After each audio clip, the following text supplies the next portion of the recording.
From a scrawny, unremarkable dude named David Anders, who just gets bored too easily, to a 7-foot-tall red dinosaur monster who literally nuked Las Vegas and flooded half the planet to save humanity, and then asked his only friend to kill him because he knew he would never stop. Here is the entire story of Dinosaurus. So let us start at the beginning. Who even is this guy? Dinosaurus is the alter ego of a man named David Anders. David is about as unremarkable as a person can be.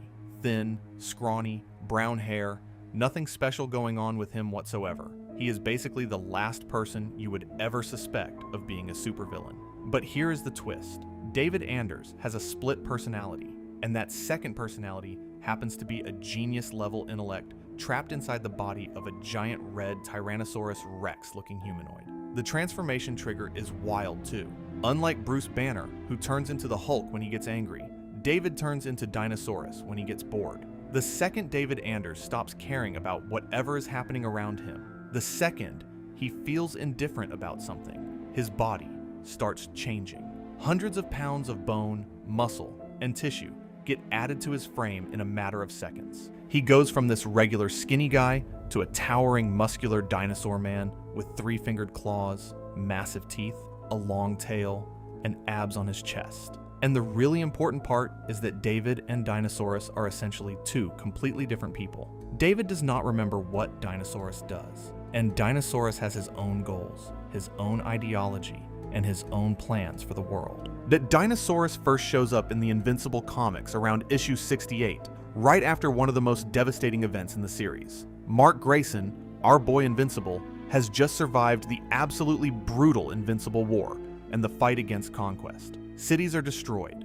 people are dead everywhere, and Mark is out there doing the good superhero thing, helping rebuild, putting buildings back together, cleaning up the mess, and then, out of nowhere, this giant red dinosaur dude shows up and attacks him. Dinosaurus is furious because Mark is helping rebuild the cities. And you are thinking, wait, he is mad that Mark is helping people? Yes. Dinosaurus believes that when superheroes swoop in and fix everything overnight, it actually hurts the economy.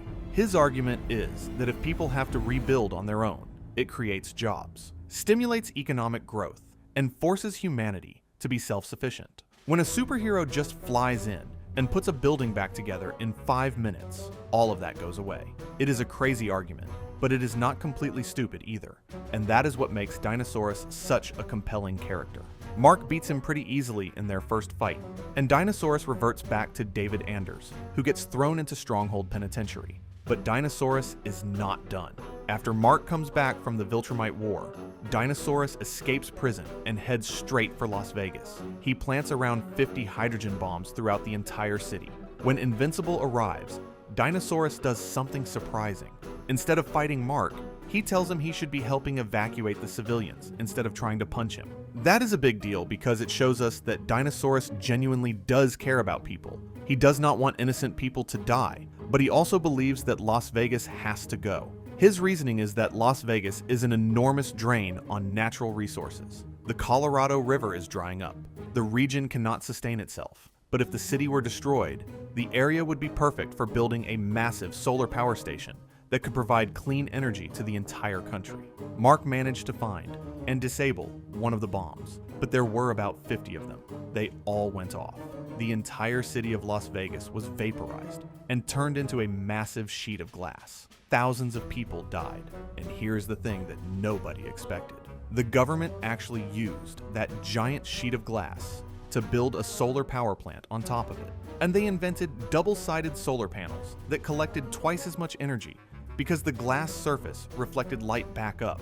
It provided renewable energy to nearly half the United States, and it created thousands of jobs for people who had lost everything. Dinosaurus was right. His methods were absolutely horrific, but the results were exactly what he said they would be. After Las Vegas, David Anders woke up naked in the rubble and immediately turned himself in to the Global Defense Agency. He was locked up deep under the Pentagon, and this is where we really see the difference between David and Dinosaurus. David is terrified of what Dinosaurus does. He begs to be let go because he is not in control. He does not want to hurt anyone. Cecil Stedman, the head of the GDA, figures out that the key to keeping Dinosaurus from emerging is to keep David entertained. As long as David is engaged and interested in something, he will not get bored. And if he does not get bored, Dinosaurus will not come out. So they fill his prison cell with entertainment equipment, books, games, screens, whatever it takes to keep David from zoning out. It is basically the most unconventional prison containment strategy ever.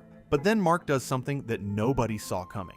After visiting the ruins of Las Vegas with Cecil and seeing the solar panels and the jobs and the actual real-world benefits of what Dinosaurus did, Mark starts thinking differently.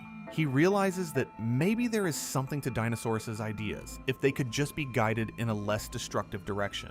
So Mark breaks Dinosaurus out of prison. He literally goes into the ultra-secure facility under the Pentagon and frees a known terrorist. Cecil finds out and goes ballistic. He sends the reaniman after them. Mark grabs Dinosaurus and flies him out. They head to Dinosaurus's secret base and start their partnership. Mark tells Dinosaurus his origin story, and the two agree to work together to change the world. Cecil declares them both enemies of the state. Mark is now officially a fugitive.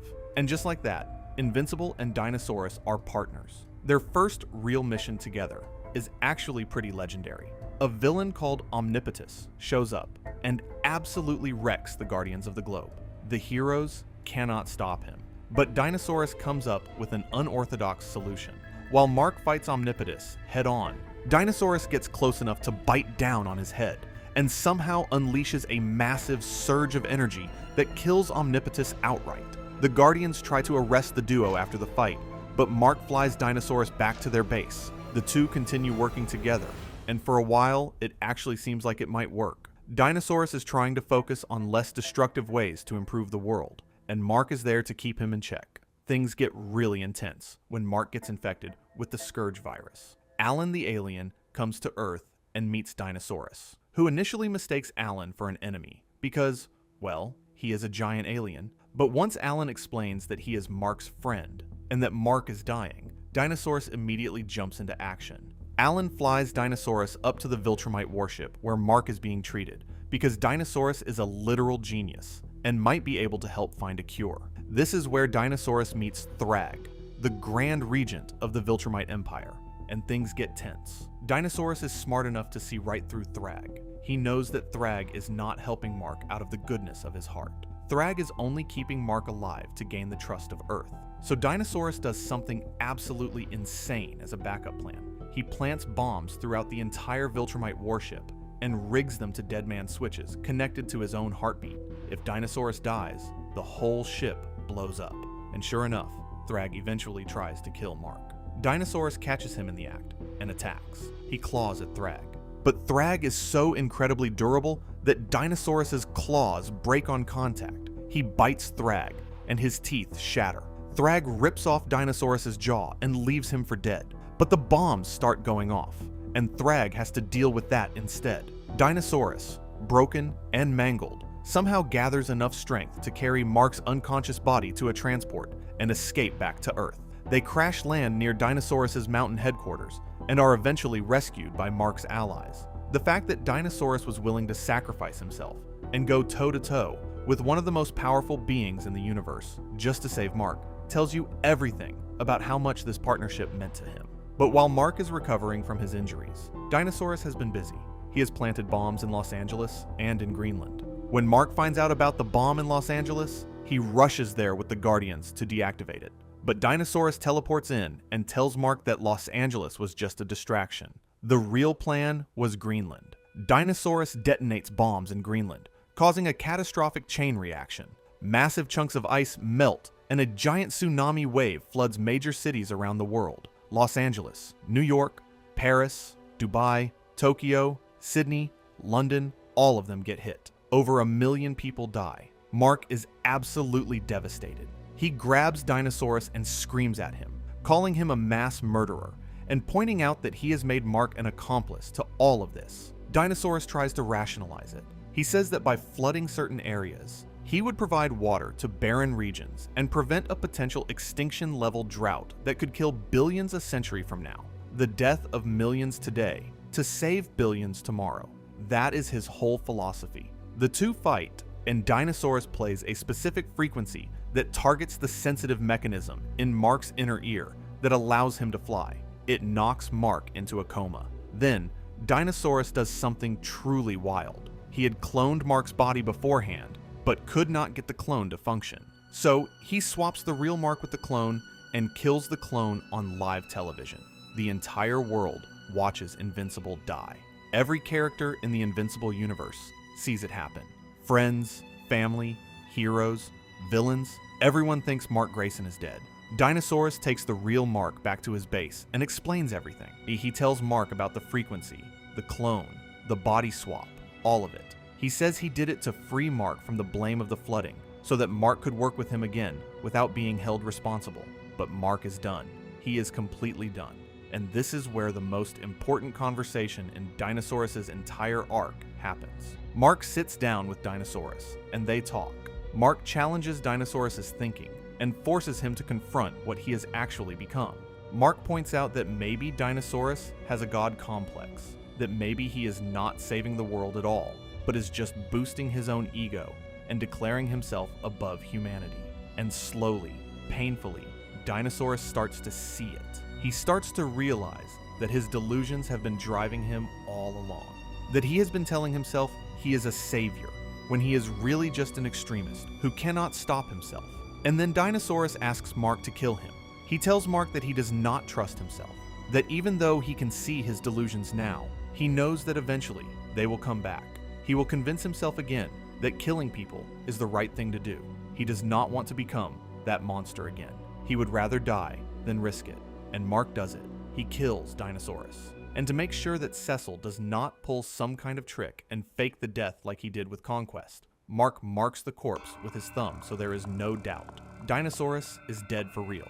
After that, Mark walks out of the base, ready to face the consequences of everything he has done. But instead of arresting him, Cecil offers Mark a job back at the GDA, essentially the same arrangement they had 100 issues earlier. Meanwhile, the other heroes manage to deal with the flooding and start rebuilding. And back at home, Adam Eve reveals that she is pregnant. It is a new beginning for Mark, but one that came at an enormous cost. Here is a number that really puts Dinosaurus into perspective. Across his entire time in the comics, Dinosaurus killed approximately 586,684 people on panel. That is more than Omni-Man, who only killed about 551 people in the series, despite being the face of the franchise. Dinosaurus is statistically the deadliest character in all of Invincible. But what makes Dinosaurus so fascinating is not just the body count. It is the fact that he was right about some things and horribly wrong about others. And the story never lets you forget either side. Las Vegas really did turn into a clean energy hub. Jobs really were created, but over 1 million people also drowned because of Greenland. The character forces you to sit with uncomfortable questions about means and ends, about whether good outcomes can justify terrible actions, and about how easily someone can convince themselves they are a hero when they are actually a monster. And now for the part you have been waiting for. Dinosaurus has officially made his animated debut in Invincible Season 4, which dropped its first 3 episodes on March 18th, 2026 on Prime Video. He is voiced by Matthew Rhys, and he shows up right in Episode 1, titled Making the World a Better Place. In the show, the setup is similar to the comics. The world is still recovering from the Invincible War and the fight with Conquest. Mark is battered, wearing robotic casts on his arm and leg, and the public is starting to turn against him. Dinosaurus appears and attacks Mark while he is dealing with another threat, taunting him about how his efforts to save people are pointless because the lives he saves today will just be lost tomorrow. Mark beats him, and Dinosaurus reverts back to his human form. But here's the chilling part. Mark almost kills the human David Anders right there on the spot. He grabs him by the throat and is about to choke him out when the Guardians of the Globe step in and stop him. It is a huge moment because it shows just how much Mark has changed and how close he is to crossing lines he never would have crossed before. Robert Kirkman has confirmed that Dinosaurus is coming back in a big way later this season, and if the show follows the comics, we are looking at one of the most emotionally devastating arcs in all of superhero animation. That is the entire story of Dinosaurus, And honestly, it is one of the best villain arcs in comics.